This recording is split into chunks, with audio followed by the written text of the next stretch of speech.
Hi ladies, welcome back to my channel. And if you're new, my name is Kaka Amano and I'm an etiquette and lifestyle educator. I help women attain femininity by cultivating elegance, a good sustainable lifestyle and virtues. Oh my goodness, I haven't said those words in almost a year. Yeah?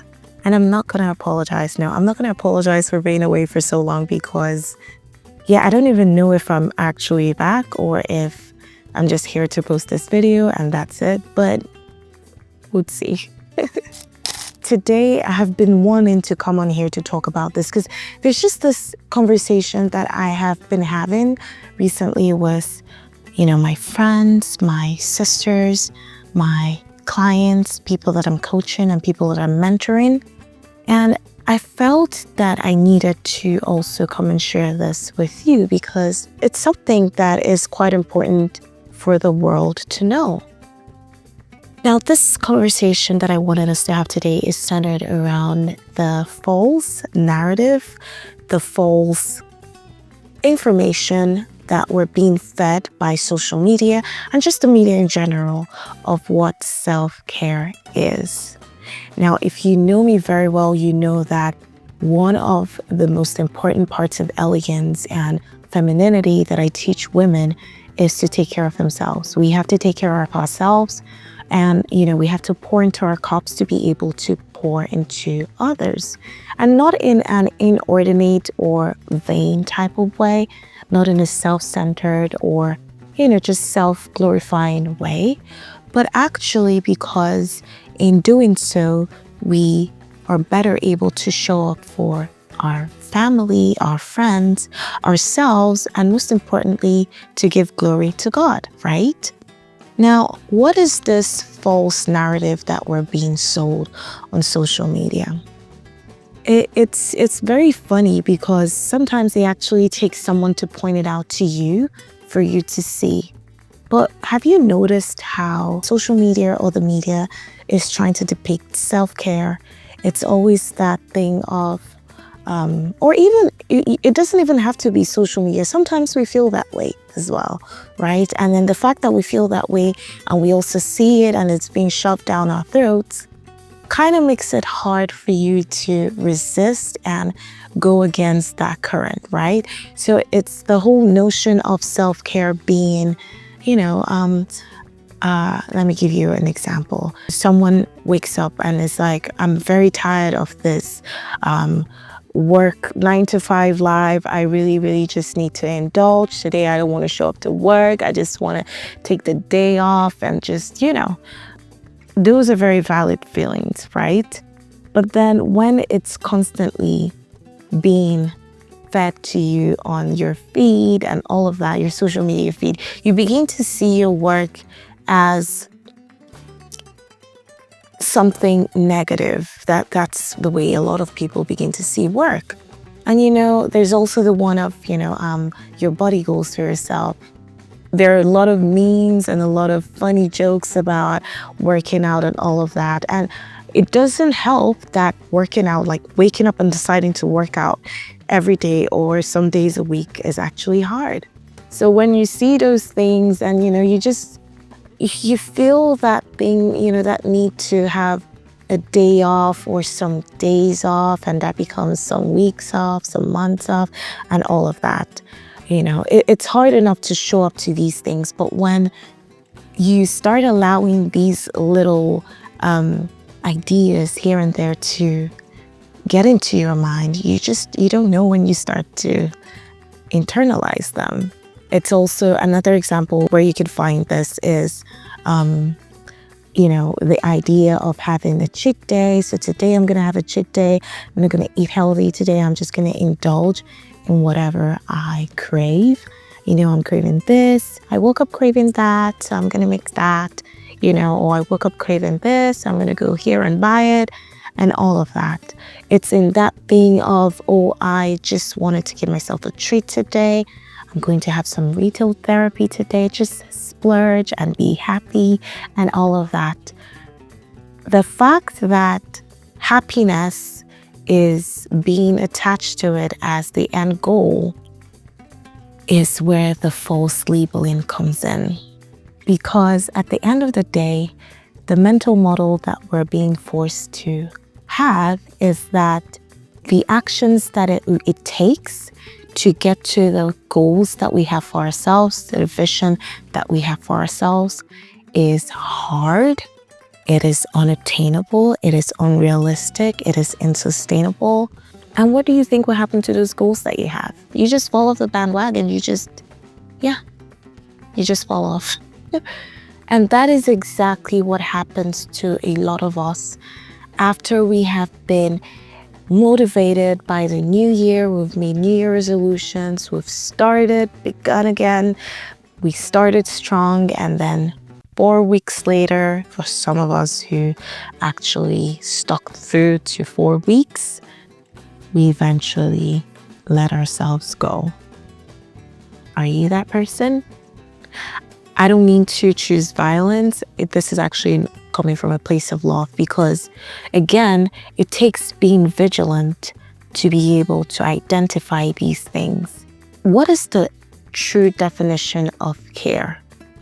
Care is wanting the good, wanting the best for something or for someone.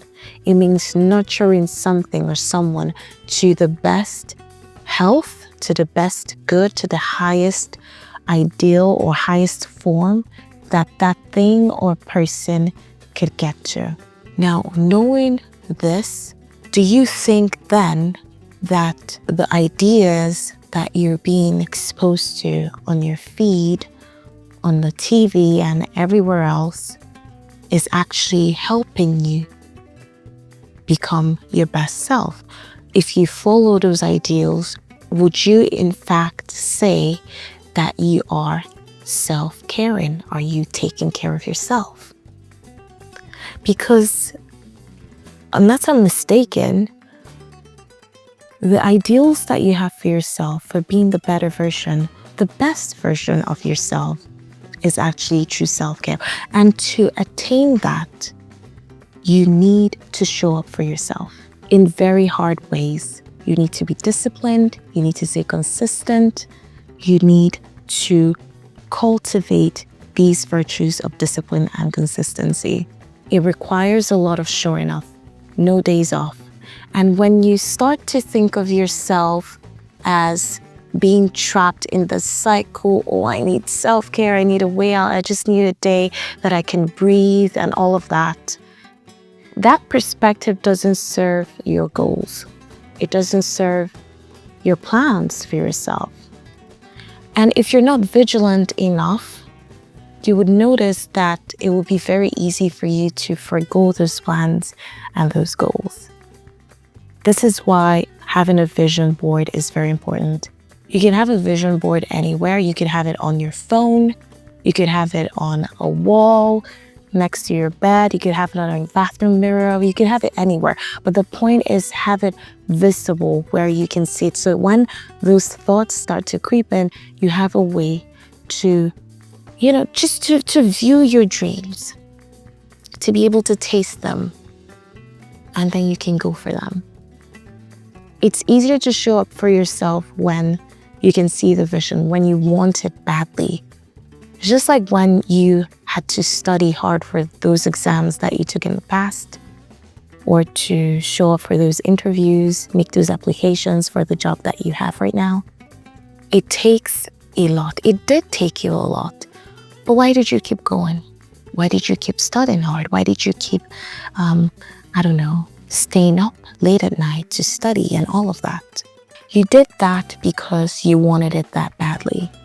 Do you want that best version of yourself just as badly? Because if you did, then you understand that there's nothing negative about your work. You would find ways to enjoy your work, to show up every day, because you know that you need to work now to be able to excel at what you do, grow in your profession, serve humanity, glorify God, and have a means of livelihood. You would understand that indulging in retail therapy doesn't always serve you because it's going to eat into your budget. It's going to set you back from your investing goals and your savings goals and all of that. You would understand that indulging in that craving is going to set you back from your weight loss goals. It's going to set you back from your healthy eating goals and all of that. Do you see where I'm going with this? We need to stay on our alert. A lot of the time, people think that being an elegant woman, being a refined woman is soft life and soft life through and through. It is not. And I'm going to make a separate video about that if I can. No promises. But if I can, I will. It does take a lot of hard work. And the older you get, the more responsibilities you have, the harder it is. So don't think it's something, oh, I'll wait till I'm rich, or I'll wait till I have kids, or I'll wait till I'm married to start. No, it gets harder as you get older, as life keeps life in. But if you've cultivated those virtues, discipline, and consistency, you'll be unstoppable. So I just want you to make of this video what you will. I don't want it to be a long video, but I want to encourage you that no matter how far off you think you've fallen from your goals for yourself, it's never too late. You can always pick up. In fact, I'll make a confession. I just made my New Year's resolutions a few days ago because I'm the kind of person who takes my time. I do take my time to figure out what my year is going to be. And I don't rush these things.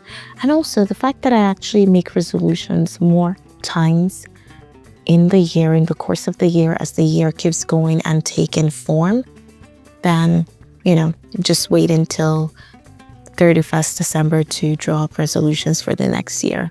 I think that model works better for me because I am constantly trying to improve myself. So having my goals set and readjusted as the year goes on works a lot better for me. And taking my time to drop my map for the year also works better for me. But my point is, even if you don't have any visions for yourself yet, it's not too late. If you did and you just fell off the wagon or you haven't even started, this is the time to start. I hope this speaks to you today, and I'll speak to you soon. Don't forget to like this video and share with someone who you know needs to see this. And I'll see you hopefully soon. Bye, ladies.